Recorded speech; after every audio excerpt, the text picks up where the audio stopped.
Hey guys, welcome back to my channel Peerless Diaries. আসামের থেকে বেরিয়ে আসার পর তারপর খুব ভোর আমরা পৌঁছে গিয়েছিলাম মেঘালয়ে। আমাদের যে বাসে আমরা গিয়েছিলাম ভলভো বাসটা, সেই বাসটা করে পুরে উঠতে তো আর পারেনি, সেখানে কিছু প্রবলেম ছিল। ওখানকার ট্রাভেলার বাসগুলো দিয়ে তারপর আমরা উপরে উঠেছিলাম। আমরা সকালবেলার যে সানরাইজ ভিউটা সেটা পাহাড়ে দেখতে দেখতেই যাচ্ছিলাম। আমার তো খুব ভালো লাগছিল, যদিও তখন আকাশ একটু মেঘলা ছিল এবং তখন হালকা হালকা করে সকাল হচ্ছিল।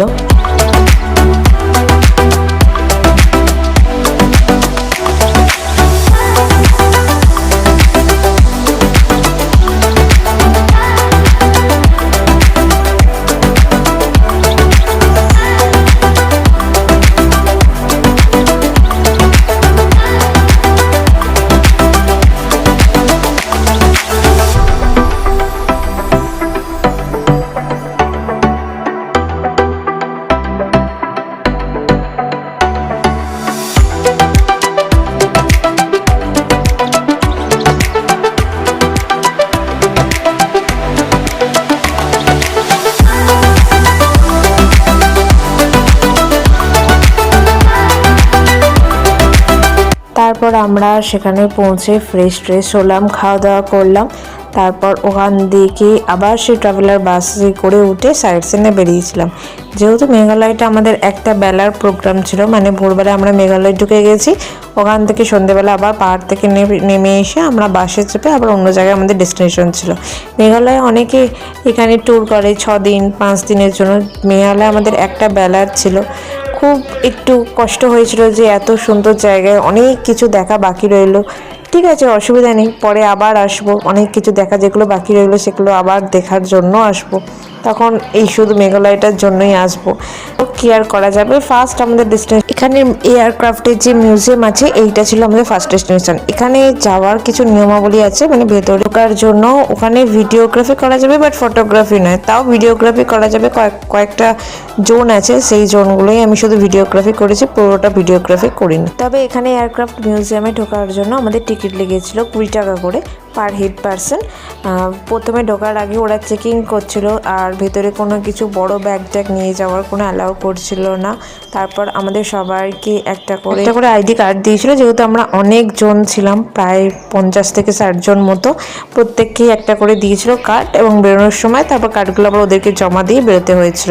তবে এই এয়ারক্রাফট মিউজিয়ামে এইখানে এসে আমার ভীষণ ভালো লেগেছে। অনেক কিছু জানার আছে, তবে আরও অনেক ডেস্টিনেশনে যেতে হবে, আরও অনেক জার্নি আছে বলে খুব একটা এখানটা ঘোরা হয়নি। এইখানে এই পাহাড়ি ফুলগুলো খুব ভালো ছিল, এবং এখানকার চারপাশটা আরও অসাধারণভাবে ছিল। এখানে বসার জায়গা খুব সুন্দরভাবে এখানটা গোছানো আছে, করা যাবে একটুখানি দেখেই। তারপর বেরিয়ে পড়লাম আরও অন্য জায়গার উদ্দেশ্যে। আমরা মেনলি বেড়াচ্ছিলাম সেটা হচ্ছে চেরাপুঞ্জি। তো চেরাপুঞ্জি যেতে হবে, সেটা হচ্ছে আরও অনেকটা দূর। তবে এই পাহাড়ি রাস্তায় যে সাইডে কত ধস নেমেছে সেটা কি তোমরা দেখতে পাচ্ছ?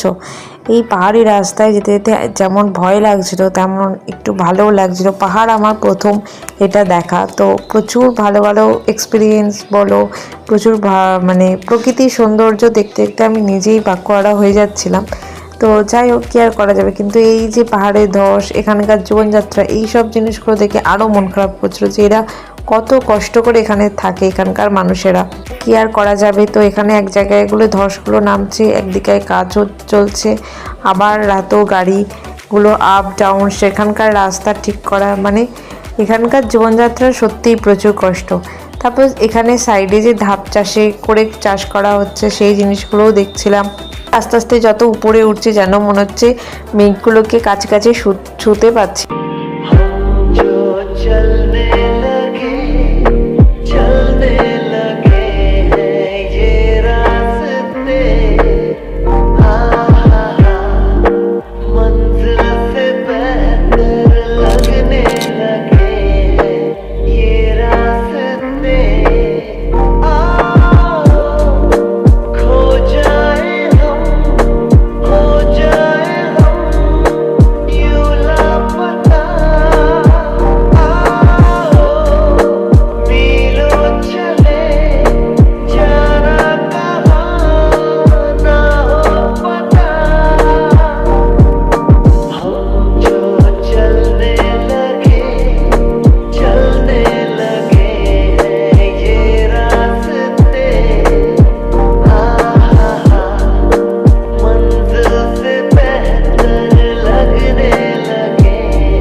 পাহাড়টা সবচেয়ে বেশি ভালো লাগে আমার, কিন্তু এই একটা জিনিসই সবচেয়ে খারাপ, এই যখন তখন ধস নামা, কত মানুষের ক্ষতি হওয়া। তারপর চলে এলাম আমাদের সেকেন্ড স্পট, কিন্তু স্পটে যাওয়ার আগে এখানে চায়ের দোকান ছিল, এখানে একটু চায়ের খাচ্ছিলাম এবং এখানে অনেকটা আমি ভিডিও করেছি রাস্তায়, তারপর ফটোও তুলেছি, যদিও একটু রিস্ক নিয়েই খানিকটা, কারণ বৃষ্টির দিন অনেক গাড়ি ট্রাভেলার দেখতে পাচ্ছিল না, তারপরও হালকা হালকা ফটো ভিডিও শ্যুট করেছিলাম। এই ওয়েদারে এই চা মানে একটা স্বর্গ।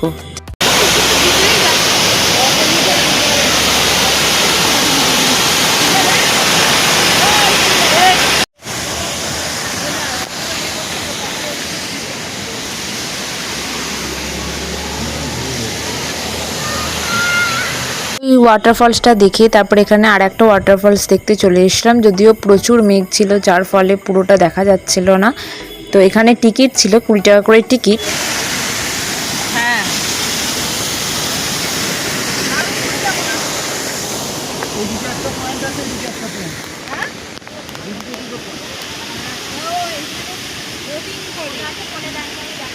এখন তো বোটিং হবে না।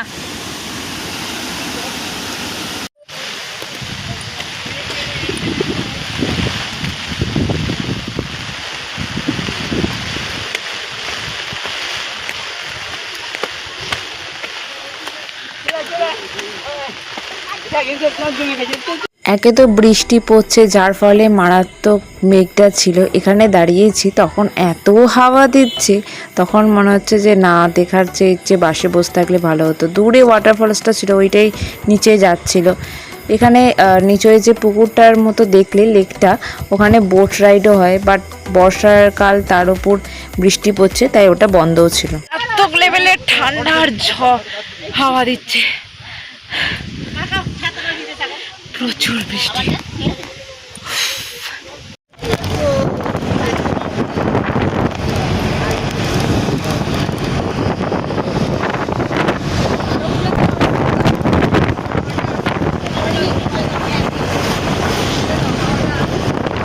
এই স্পট আর একটা যেতে যেতে তোমাদের একটা ছোট্ট অভিজ্ঞতা শেয়ার করি। এই যে এখানে দেখছো এত মেঘ, এত বৃষ্টি হচ্ছে, গাড়ির যে চালক তিনি তো কোনো ভাষাই বুঝতে পারছিলেন না, না ইংলিশ না হিন্দি, বাংলা তো কোনো কথাই নেই। তো ওনারা যে ভাষাটা বলছিলেন আমরা আবার সে ভাষাটা বুঝতে পারছিলাম না। নতুন স্পটটা যে চলে এসছে এটা আগে একটু দেখো, তারপর আবার অভিজ্ঞতাটা শেয়ার করছি।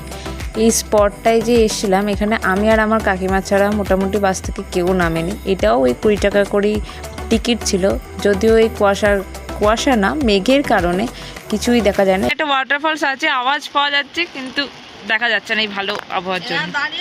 যখন আমরা যাচ্ছিলাম তখন আমাদের এই যে দুটো বাস যাচ্ছিল, দুটো বাসের আগে একটা ট্রাক ছিল, সেই ট্রাকটা যা দেখতে পায়নি যার ফলে উল্টে গিয়েছিল, তখন অনেকটা রাস্তায় জ্যাম হয়ে গিয়েছিল। এইটা ছিল একটা অভিজ্ঞতা। আর কি করা যাবে, বাসের অনেকে বলছিল এইসব দেখে চলো ফিরে যাই, আর ভালো লাগছে না, আবার অনেকে বলছিল না এটা একটা অ্যাডভেঞ্চার।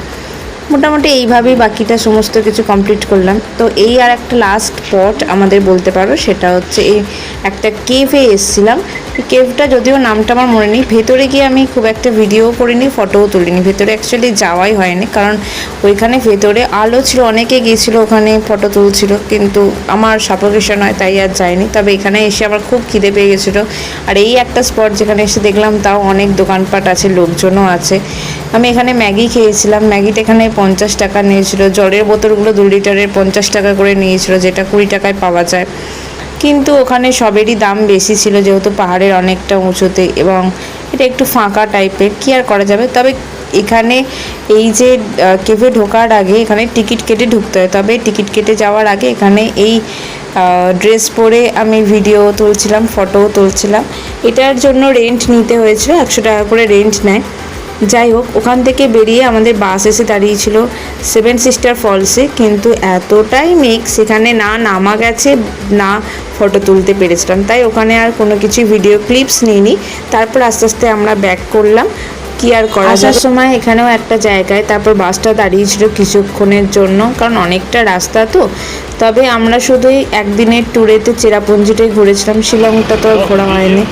তবে যেখানে বাসটা দাঁড়িয়েছিলাম ওখানে কিছু মহিলা আবার এই ফলগুলো বিক্রি করছিল, এই ফলগুলো আমি জানি না যদিও কী ফল, যাই হোক, মোটামুটি এই অভিজ্ঞতা নিয়ে আস্তে আস্তে ফিরলাম। তবে ফিরছিলাম যখন ওই যে ওই দূরে মেঘগুলো দেখছো, ওইখানটায় আমরা গিয়েছিলাম, সবাই বসেটাই বলা বলি করছিল যে ওখানে এখনও কত বৃষ্টি হচ্ছে।